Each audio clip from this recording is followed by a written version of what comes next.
programa de hoje é o segundo da nossa série Dicas de Natal do Terra Incógnita. O autor do qual eu vou falar hoje, pelo menos um dos dois autores, vocês já conhecem bastante, só que eu acredito que essa série que eu vou citar aqui agora vocês nunca leram. Eu estou falando de Sir Terry Pratchett, que escreveu esta série aqui com Stephen Baxter, chamada The Long Earth. A capa é azul e branca, está muito brilhante aqui, eu não estou conseguindo mostrar isso na tela. Vou ver se eu consigo colocar isso para vocês aqui rapidamente, uma foto, um JPEG da capa.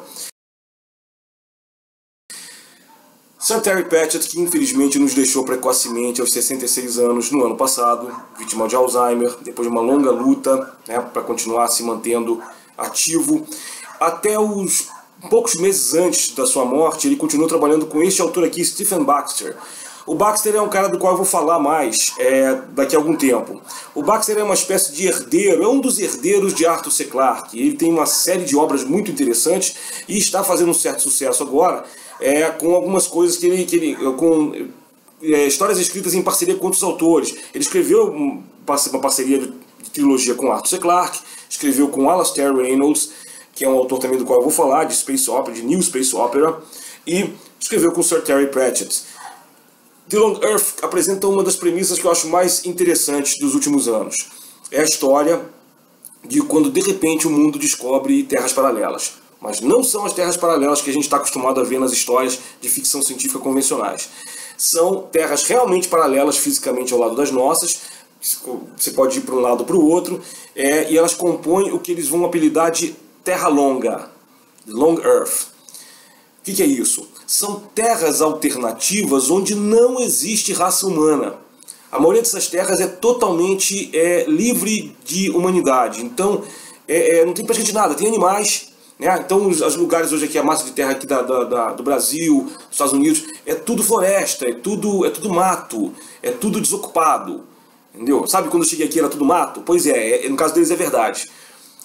Mas como sempre, claro, eles botam heróis americanos.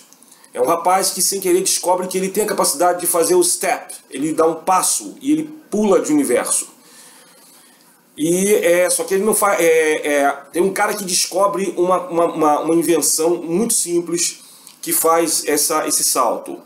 E é uma invenção que ele bota na web, ele bota os planos dessa invenção. Você pode fazer com algumas peças de metal, uma caixa e uma batata.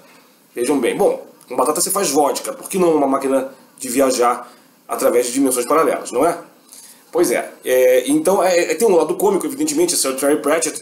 Eles nunca disseram quem fez o que nessa série de livros, mas eu acredito que a batata, por exemplo, deve ser um problema do Terry Pratchett, né? Stephen Baxter é um cara que gosta muito de hard science fiction, muitas explicações, então o livro se detém muito em explicações sobre como funcionam essas terras paralelas e como funciona esse mecanismo de pular entre terras. Acredito que isso deva ser realmente do Stephen Baxter. De qualquer maneira, o interessante é a quantidade de coisas que eles veem nessas terras. Eles encontram seres que não são só animais, não são exatamente humanos, com os quais eles têm que se relacionar. Evidentemente tem vários tipos de humanos que começam a usar esse aparelho e ir para a Terra, para essas terras paralelas, e nem todos são gente boa. Mas o principal, o personagem principal, que é o rapaz que descobre que ele pode também fazer essa transição sozinho, e ele não é o único, ele é de um pequeno grupo de pessoas que consegue fazer essa transição sozinho para outras terras. Ele vai contar com a ajuda de uma inteligência artificial que jura que é a reencarnação de um tibetano, que é o Lobsang, que é uma das figuras mais interessantes desse livro. E juntos eles vão começar a explorar num dirigível os outros planetas. Essa série é tão bacana, mas tão bacana, não sei se eu vou conseguir mostrar aqui para vocês, mas ela se transformou em várias. Na verdade é uma série de 5 volumes. Tá? Então tem The Long Earth, The Long War, The Long Mars, The Long Utopia e The Long Cosmos. The Long Cosmos foi terminado poucos meses antes da morte do Pratchett. Eles tinham, e foi publicado depois. Ele e o Stephen Baxter tinham feito uma elaboração que, até um pouco antes da morte do Pratchett, parece que iam ser 6 volumes. Eu acho que aí o Baxter decidiu fechar em 5 para não esticar demais, né? Mas apesar do que eu estou falando com vocês agora, os 5 livros são super gostosos de ler e eles têm um plano que não é improvisado, é um plano que funciona. Vale a pena vocês lerem, eu dou força para vocês lerem. Acho que vai ser uma boa leitura para vocês. E a faixa bônus de hoje vai para este livro aqui, Santa Clara Poltergeist, do Fausto Fawcett. Vários de vocês devem saber, né, quem é Fausto Fawcett. É um cara que está até hoje compondo, tocando, cantando. Ele é meio que um pioneiro da música pop cyber no Brasil. Começou na década de 80 com Cátia Flávia. Não tem ninguém da minha geração no Brasil que não tenha cantado e se divertido muito com essa música. E a partir daí o Fausto ele deslanchou uma carreira sensacional de compositor, mas uma coisa que pouca gente parece saber é que ele também escreveu vários livros de ficção científica. Santa Clara Poltergeist foi o primeiro deles e deu origem a um show depois. Mas o mais interessante é isso aqui, aqui essa segunda edição, que é a edição nova do livro, tem 144 páginas. O padrão americano seria uma novela, mas se sustenta bem como romance. É uma história cyberpunk e talvez seja o primeiro, se não for o primeiro, dos primeiríssimos livros cyberpunks escritos no Brasil. Não sou nem eu que estou dizendo isso.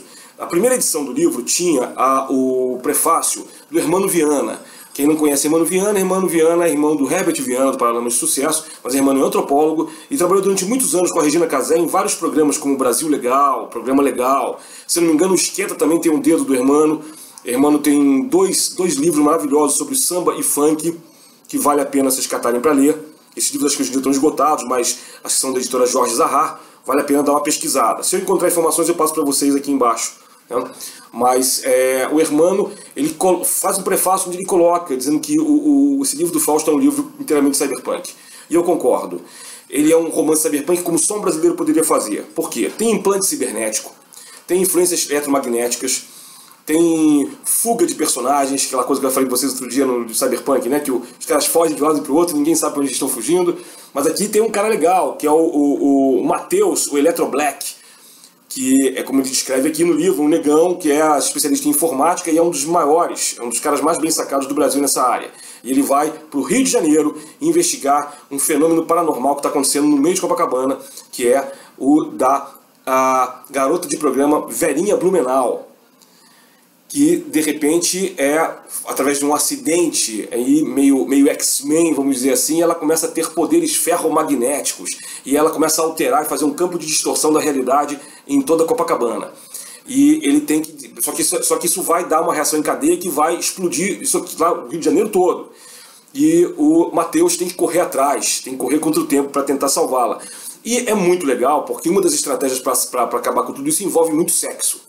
O Fausto ele pulls no punches, como se diz em inglês. O cara fala mesmo ali, entendeu? Bom carioca. Aqui eu me trago porque eu sou carioca também, né? E eu fico muito feliz porque esse livro ficou esgotado durante quase 2 décadas e eu fui uma das pessoas, junto com outros amigos do Fausto, que lutamos aí um tempão para ter esse livro publicado. Aí esse livro foi republicado agora recentemente pela editora Encrenca de Curitiba. E aí na edição nova sai o prefácio do Hermano Viana e sai um segundo prefácio que este que vos fala escreveu a pedido do Fausto. Então, mais uma vez, evidentemente já agradeci ele particularmente, mas um agradecimento ao Fausto aqui e um apelo: leiam Fausto Fawcett. Vocês não vão se arrepender.